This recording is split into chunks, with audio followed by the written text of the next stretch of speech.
I want to cover 5 ways to set up a double leg for the genetically disadvantaged. You know, being fat's not too good. All right, so I have 5 quick methods I use. I do suggest you pick 1 or 2 of them that work for you and your style and practice those. But I'm going to go over all 5. I've seen them all work. I've used them all. People I've trained have used them all. Okay, you'll recognize some of them. But some of them you'll be like, all right, what's great about that? Well, maybe not to you, but other people may not think about it. So I'm going to use Forrest and get someone to shoot a bunch of doubles.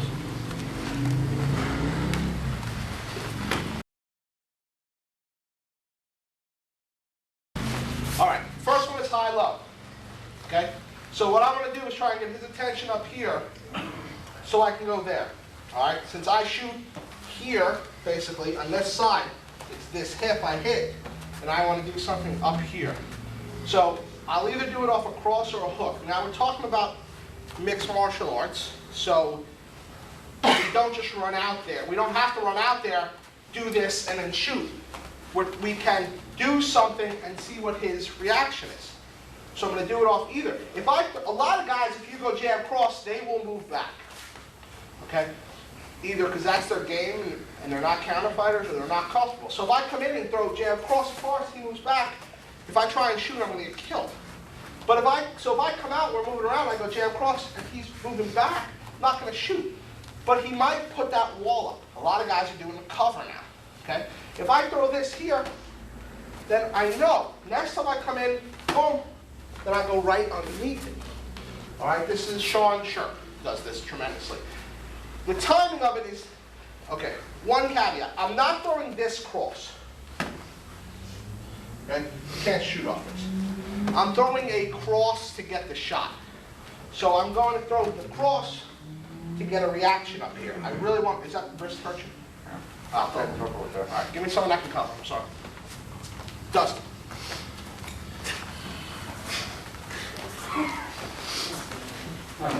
So when I go jab cross here, he covers, he walls, he covers, whatever he does. Crazy enough. Whatever he does up there. Sure. All right, I'm going to go, as soon as I make contact, I'm going to go underneath it. Now, you're like, oh, it's easy. But it's not. There's a timing involved, and there's a process. Back up on this one.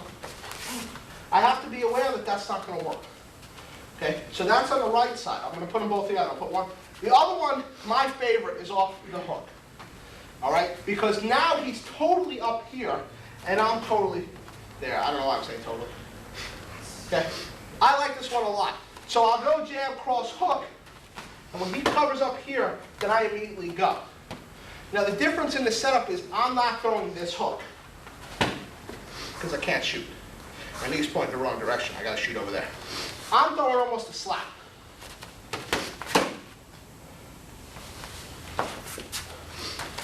Now, who asked the question about distance on the shot? Okay. Well, you can see my distance is here. As long as my gloves can touch him, I'm at this distance that I feel comfortable shooting.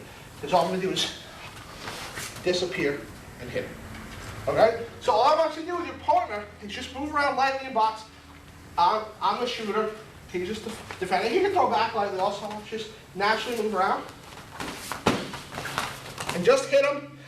Drag this leg up. You can turn the corner and come up. Because it's a good habit to get into. All right? I know you probably don't want to drag your foot. You'll take the skin off. That's why wrestling shoes are good.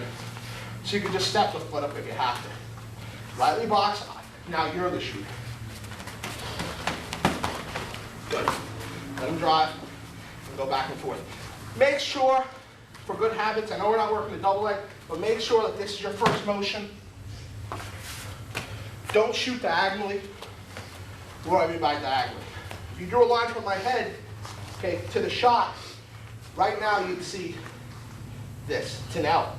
If I shoot diagonally, which a lot of beginners do, I'm changing levels as I go diagonally. What ends up happening, you end up with your head in front of your leg and your ass back there somewhere.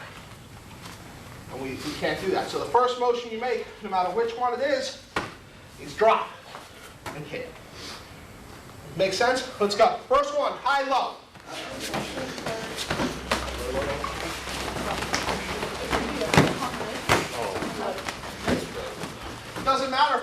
if you go, if you're just throwing the whole combo, boom, and that's the shot. It doesn't matter. All right, put it as much in your boxing as possible. The more that combo's working, the more he's defending, the more his feet are planted. If he's going back on the whole combo, there's never a shot. There's never a shot if the guy's going backwards. All right, keep driving him backwards till he hits something.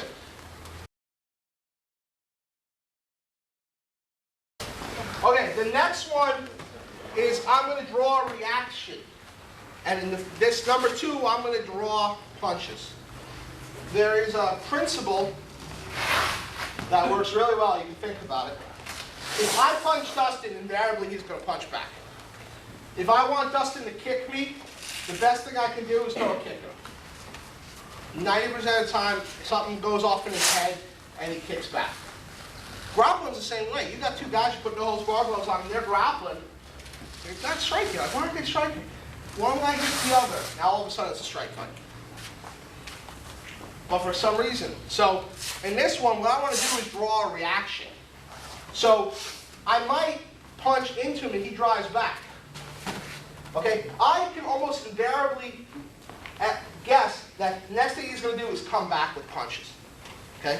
So I keep my defense tight. So what I do is I throw my combo. I know he's going back.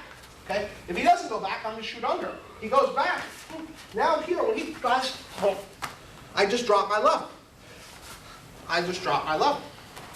Okay? So I know when I throw my punches, all right, I make a fast drop. A fast drop.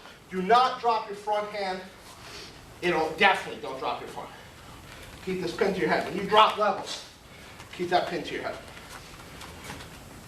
A lot of guys want to do Superman shots. All right. Everything's good, and then they go. You can get punched. So all I'm going to do, punch into him. Okay? I'm not going high-low because he's backing up, but I stand my ground. Let him drive into me.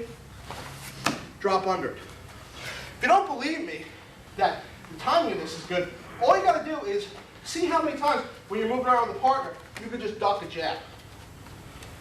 Easy to duck a jab. Moving around with him, he throws a jab, I just duck it.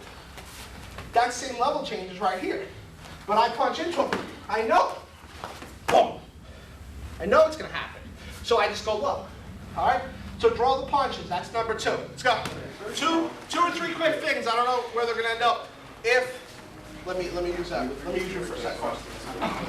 If I throw the jab and he tries to drive on that double on the jab, he tries to change level, I'm going to drop my elbow and break and brace him.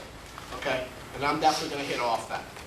So if he's got the time and he wants to do that, I'm just going to drop the elbow. Once I'm here, I'm going to punch over it and I'm going to drive my elbow if I can.